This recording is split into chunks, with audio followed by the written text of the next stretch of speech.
Good morning! Isang mapagpalang araw naman po sa inyo lahat. Welcome po dito sa Kabakamo at Kalakbay, dito sa ating Facebook Live. No? Samahan niyo po kami. No? Nasa Facebook din po tayo, nasa YouTube po tayo, nasa Instagram po tayo, Kabakamo, Botleya, no? Botleya, Kabakamo, yan. Matatagpuan po natin yan sa mga apps. And today, no? Nakakatawa ngayong araw nito dahil ito, no? Ito yung siguro, pinaka-importante na, pwede na, no? Pinaka-importante na itinuro ng Panginoon, no? Sa atin. Yung pagdarasal, no? Sa Matthew 6. Nagtatanong yung kanyang mga alagad, ano nga ba magdadasal, no? Nakikita nila si Kristo, no? Umaalis, pumunta sa ilang, kasamahan nila, nagdadasal. Hindi nila alam kung ano sinasabi. Hindi nakikipag-ugnayan sa ating Diyos Ama, no? Si Jesus ay lagi nakikipag-ugnayan sa Diyos Ama. Ayan yung kanyang form ng pagdadasal at pakikipag-communicate sa ating Ama. Kaya nga tayo din, di ba? Tayo ganyan din, di ba? Tayo mga ordinaryong tao, tayong mga anak. Di ba? Pagka meron tayong gustong gawin, ano? O kalma, nag-aaral ka, estudyante ka, may project, may babayaran, may kailangan kausapin sa eskwelahan. Sinasangguni natin yan sa ating ama, sa ama ng pamilya, ano? Kung wala si tatay, siguro yung nanay, ano ha? Pero madalas ang tinatawag natin dyan, ay yung ating ama, ano? Kasi siya yung haligi ng tahanan. Ganun din, ano? Sa pananalangin ngayon, hindi rin alam ng mga alagad kung paano, kaya itinuro naman sa kanila. Jesus, kung paano mananalangin sa Ama, sa kanyang Ama, at sinasabi nga niya na Ama na natin, no? Dahil sa Espiritu Santo na nananaan sa ating lahat. So, ganito pala. Tayo pa pang nagdadasal binabaybay natin o tayo nagbababol lang. Masabi ng Panginoong Jesucristo, no? Katulad ng mga eskriba, mga pagano at mga kung sino-sino mga nagagaling-galingan, ano, at nagdudunong-dunungan tungkol sa pagkilala sa Diyos, sa pananalangin sa Diyos, pakikipag-ugnayan sa Diyos, no? Ay sinabihan niya, no, na kasi marami sa panahon na yun na nagdadasal, no, pagpapakitang tao, no? Nagdadamit ang magara, nagpupunta sa mga palengke, sa mga bulwagan, etc., etc. Gusto laging mapansin, no? At yan ay ginagawa nila, no? Para kung minsan sa pananalangin nila, ay ginagawa din nila ito. Kaya sabi ng Diyos, pag nanalangin ka, huwag kang masyadong madaming daldal, no? Go straight to the point, no? Dagdagan mo yung panalangin mo sa pamamagitan ng paghingi ng mas marami sa Diyos. Dahil sabi nga niya sa Hagay, akin ang lahat ng kayamanan sa daigdig, ang mga ginto, pilak, diamante at lahat ng kayamanan ay pag-aari ko. Kaya nga kung tayo magsasalita sa Diyos, sabi nga ni Father kahapon sa misa, dagdagan mo na. Talaga, natotoo naman yun, para may ipamigay din tayo. Hindi naman sa ayaw natin magbigay dahil sakto na. Pero mas maganda kung may surplus ka na manggagaling din naman sa kabutihan ng Panginoong Diyos. Amen? Para tayo manalangin. Para tayo manalangin sa sabihin, ang unang panalangin kasi, no, ang sinasabi dito magpasalamat. Yung acts, no, adoration, no, contrition, thanksgiving, no, supplication, no. Yun yung form, isang form ng pagdadasal. Pero wala namang forma ang pagdadasal. Kailangan random lang din, no? Nagsasalita ka sa Diyos, sinasabi mo sa Diyos ang iyong mga hinaing, iyong mga pangangailangan. Ganon din naman. Huwag mo kalimutan nagpapasalamat dahil sa itinuro niyang pagdadasal sa ating mga Katoliko, lalo na ay yung Ama namin. Tignan mo, ha? Pag tayo ba'y nagdadasal, ninanamnam natin yung Ama namin, sumasalangit ka, sambahin ang ngalan mo, mapasa amin ang kalooban mo, no? Dito sa lupa para ng sa langit. Ganun ba tayo? Pag sinabi ng Ama namin sumasalangit ka, sinasabi natin na ang luklukan ng Diyos, langit, ay nandun sa kaitaas-taasan. Kung kaya parang sinasabi din natin na ang lahat ng papuri at galak ay binibigay natin bilang kapurihan sa kanyang kadakilaan, kapangyarihan at ginawa dito sa mundong ating ginagalawan. Ngayon kasi sabi, Lord, thank you. O yung Ama namin lang, sumasalangit ka. Lord, namnamin natin, nasa langit ang Diyos. Nasa Kanya lahat ng kapangyarihan. Pwede niyang ibigay ito sa atin, no? Dahil ang plan niya sa atin, sinabi sa Jeremiah 9:11, no? For I have great plans for you. Plans to prosper you and not to harm you. Plans to give you hope and a great future. Di ba? Pinangako yan doon. 9:11 ng Jeremiah. Kaya pag tayo nananalangin at papasalamat, talagang natin Ibigay natin kaya tayo may kagalakan, di ba? Pag tayo nagtatagumpay sa larangan ng kung ano-anong bagay sa ating buhay. No, pag tayo ay naging magandang negosyo, Baka tayo ay nagkakasundo ng ating buong pamilya, ng ating mga anak, ng ating mga kamag-anak. Pinagpapasalamat yan. Dahil yan ay dulot at atid ng paghahari ng Diyos sa ating buhay. Sambahin ang ngalan mo, mapasa amin ang kaharian mo. Sundin ang loob mo. Ano ang kalooban ng Diyos? Ang kalooban ng Diyos, tinawag tayo para kanyang maging disipulo. Tayo narito for a purpose. Hindi tayo nilikha at nandiyan para magsilbing ganyan lang. Ginawa tayo ng Diyos para maghayag ng mabuting balita. Ipagsabi sa buong daigdig ang kanyang kagalakan. At nangangako siya na siya makakasama natin hanggang sa Samaria o hanggang kung saan ka na ngayon, hanggang sa dulo ng daigdig. At sinasabi niya pa na ang hiyahayag mong salita ay galing sa akin at ito'y hindi magkakabula. So, ibig sabihin, yung hiyahayag natin mula sa Diyos ay puro katotohanan at pawang katotohanan. Sapagkat siya ang daan, ang katotohanan at ang buhay. Yan ang tatlong sangkap, elemento o factor na kailanganin natin sa buhay natin. No? Kaya kailangan alam natin, sumasalangit ka, sambahin ang sinasamba natin. No? At hinihiling natin na mapasa atin ang kanyang paghahari, ang kanyang kabutihan. No? Ang kanyang pagiging mababang loob, no? Pagiging kind. No? Yung may self-control. Kasama lahat yan. Ano? Ano pa? No? Saan ka sundin na loob dito sa lupa para ng sa langit sapagkat yan ang gusto ng Diyos. Para masanay na tayo. Pwede tayo mamuhay pala dito sa lupa na parang nasa langit. Ano ibig sabihin ito? Nasisiyahan tayo sa lahat ng bagay na meron tayo. Hindi puro reklamo, hindi puro demanda, hindi puro galit, hindi puro inggit, no? Hindi puro pakasakiman. No? Ang kanyang paghahari ay wala dito. Hindi puro pride. Ang kanyang paghahari ay punong-puno ng pag-ibig. No? Punong-puno ng kalinisan, punong-puno ng katotohanan, punong-puno ng kapayapaan, punong-puno ng pagpipigil sa sarili, napipigil ang sarili. No?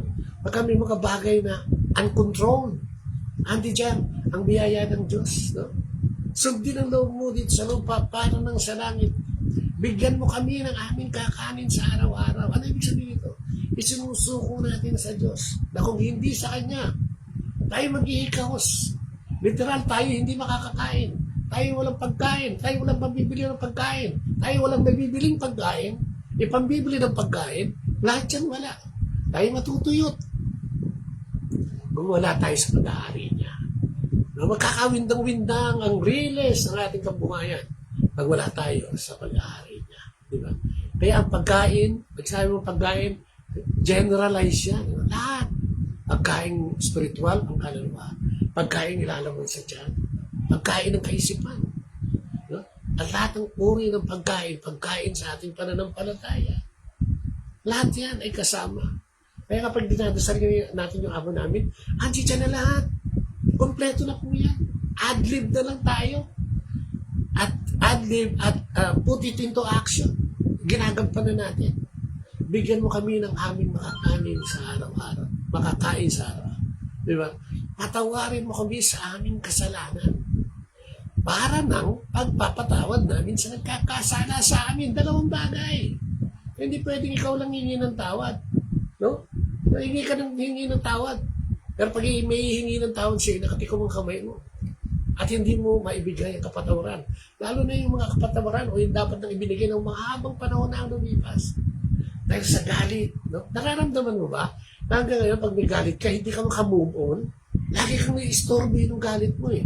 Laging gagamitin niya ng demonyo na kasangkapan laban sa iyo sa pananampalataya mo at sa ugnayan sa ating Panginoon. Lagi kanyang ibubulid sa kasalanan. No? Kaya lagi kang magkakamali, magkakasala. Ano? At ang masakit dito, pag ikaw naman ang nagabyado na pagkasalaan, hindi ka makapagbigay. Lagi mo sinusumba. Kaya sabi ng Diyos, no? Patatawarin kita, pero dapat nagpatawad ka rin ng kapatid. Dahil ang hindi magpatawad ng kapatid, ay hindi patatawarin ng Diyos. Malinaw yun. Nasa Biblia dito. O, di ba? Ano, di ba? Purihin siya. Nasa kanyang kaluwalhatian hanggang doon sa kaganapan ng dulo ng kalangitan. Sambahin natin ang kanyang pangalan. Mapasa atin ang kanyang paghahari. Makita sa buhay natin ang paghahari ng Diyos. Kaya pag nagkaharian ng Diyos, wala kang makakaaway. Wala.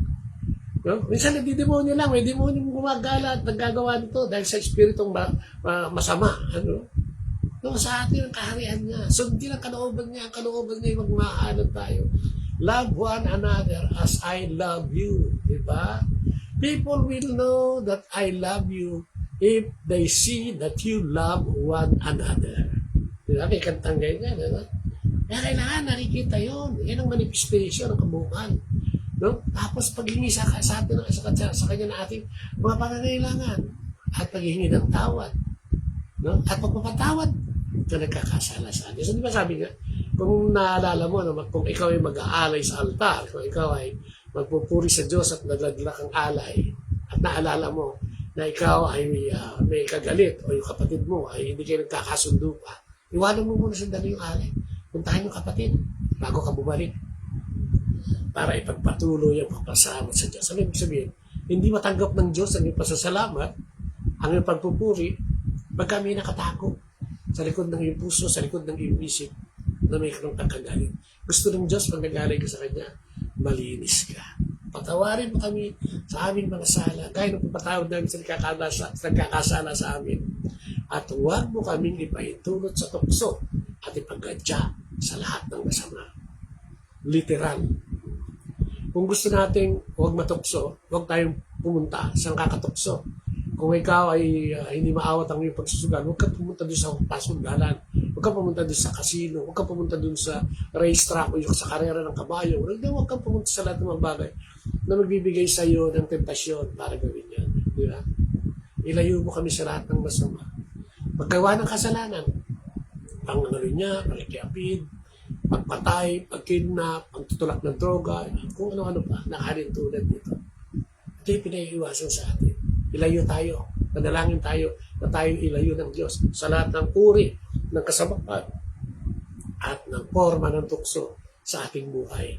Ang iwas dyan, manalangin at laging tumawag sa tulong ng ating Panginoong Diyos.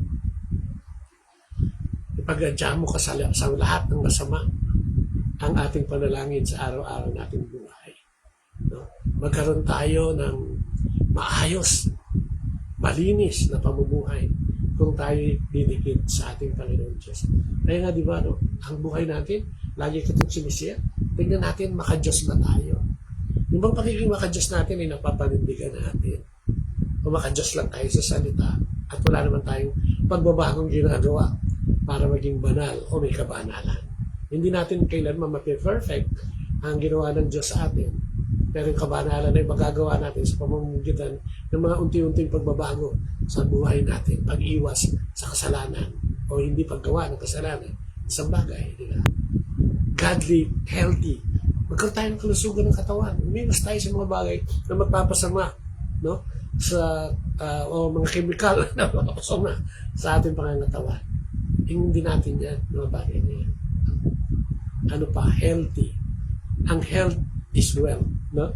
Kahit anong dami ng pera mo, pag may sakit ka, hindi mo maididikta kung anong nangyayari. Sapagkat sumusuko ang katawan pag ito'y may karamdaman. Kaya habang maga, inaalagaan ang katawan, no?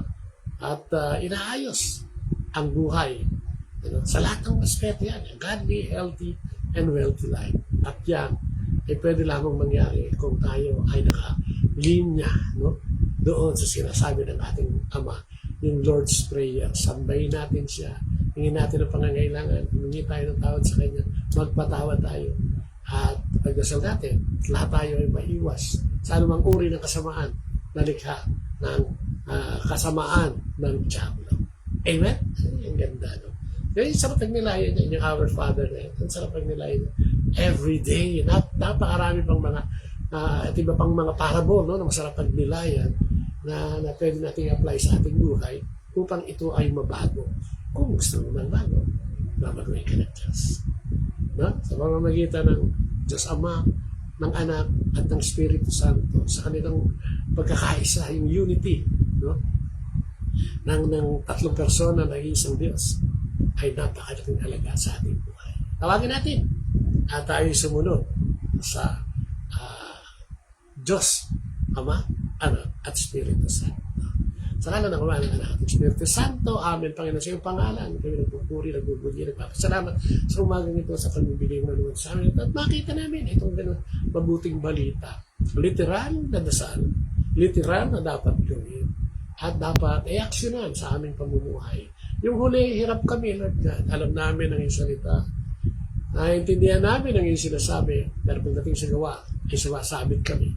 Kaya dalangin namin ang sanay. Samahan mo kami parati at huwag pagsawaan sa paggabay sa amin, sa aming pagtungtong o sa aming paglalakbay dito sa mundo ito habang binibigyan mo pa kami ng buhay araw-araw. Salamat sa lahat ng biyaya. Salamat sa lahat ng pagpapala. Salamat sa lahat ng mga taong binibigay mo sa amin, nakapaligid sa amin, nagbibigay ng inspirasyon at minsan nagbibigay din ng trial sa amin. Salamat sa pagpapatibay mo ng aming pananampalataya sa pamamagitan ng madalas o pagsasubmit ng aming buhay sa iyong kapangyarihan. Lord, samahan mo kami, ilayo mo kami sa anumang kapamakan, anumang pagsubok, mga sakit na manunumpa. Dalangin din namin ito sa lahat ng mga tao laging nandun dyan upang tunay na gusto maglingkod sa iyo at isuko ang buhay sa iyo, Panginoon. Dalangin namin ito sa matawis na pangalan ni Jesus. Kasama ng Espiritu Santo, ng mahal na Inang Maria, lahat ng mga propeta at banal na nanalangin at nagpatuloy ng iyong gawa. Kung kaya, nandito pa rin ang iyong salita. Maraming salamat and glory be to the Father, to the Son, and to the Holy Spirit, as it was in the beginning, is now, never shall be, world without end. Amen and amen. In the name of the Father, the Son, and the Holy Spirit. Amen. Don't forget, like and share.